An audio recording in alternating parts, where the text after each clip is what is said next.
Сәлем достар, кез келген ересек адам белгілі бір жағдайда бір нәрсе үшін айыппұл алады.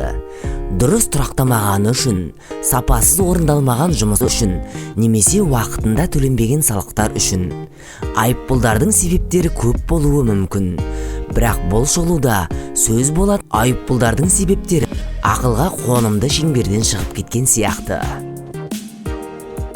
Полицей Эдди Мерфиге оның қасында қатты кекіргені үшін айыппұл жазғаннан кейін, бір жылдан уақыт өткен соң, веналық бармен апелляциялық шағым түсірді.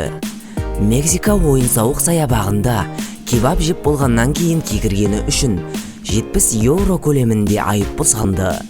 Ол полицейдің қасында қатты дауыс көтеріп кекіріп, қоғамдық тәртіпті бұзды деп айыпталды.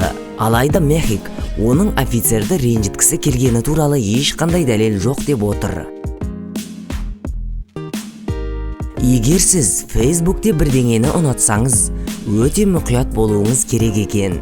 Швейцария соты бұл адамды әлеуметтік желідегі жалған пікірлерге лайк басқаны үшін айып тағылды. Жануарлар құқығын қорғаушы белсендінің нәсілшілдік пен фашизмді айыптаған бірнеше пікірлеріне лайк басқан. Айыппұл 4000 швейцариялық франк, шамамен 4100 ақ доллары болды. Лондон пойызының жолаушысы Робин Ли саяхат кезінде телефонын қуаттауға шешім қабылдады. Ол пойыздан түскен кезде оны бірнеше полицей күтіп тұрған. Олар оны электр қуатын ұрлады деп айыптап, станцияға жеткізді. Робин тек ескертумен құтылды. Бірақ іс жүзінде мұндай ұрлық үшін 5 жылға дейін сотталуға болады. Сонымен қатар электр энергиясын иемдену туралы заң тек Англияда ғана емес, Уэльсте, Ирландияда да қолданылады. Шын мәнінде мұндай қиыншылықтарды болдырмау өте қарапайым. Егер сіз жалпы пайдалану үшін емес десе, розеткадан ештеңе қуаттамаңыз. Ал егер розетка таңбалауы болмаса, оған кез келген нәрсені қосуға болатын болмайтындығын қызметкерлерден сұрап алыңыз.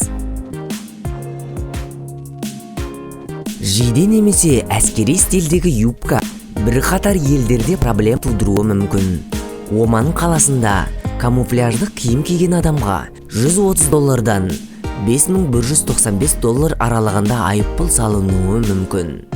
Ал Кариб теңізіндегі бірнеше аралдарда бұл үшін 1 жылға бас бостандығынан айыруы немесе $10,000 айыппұл салынуы мүмкін. Киімнің түсі маңызды емес, егер оның үстіндегі сурет әскери формаға ұқсаса болды. 2017 жылдары Біріккен Араб Әмірліктеріндегі Барселона футбол клубының жейдесін кию 15 жылға сотталуға алып келуі мүмкін еді. Араб мемлекеттері, соның ішінде Біріккен Араб Әмірлігі, Сауд Арабиясы және Бахрейн, Катармен дипломатиялық қатынастарды үзіп, бұл елге экстремизмді қолдады деп айыптап, санкциялар салды.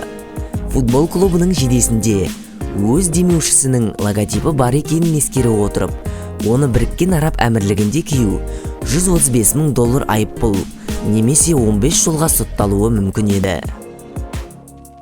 Ал сіздер достар, қандай қытты айыппұл түрлерін білесіздер? Пікір жазып қалдырып кетіңіздер. Ал видео қызықты әрі пайдалы болса, лайк басып кетуді ұмытпаңдар. Ал жаңа видеоларымызды жіберіп алмас үшін арнаға жазылып, қоңыраушаны басып қойыңдар.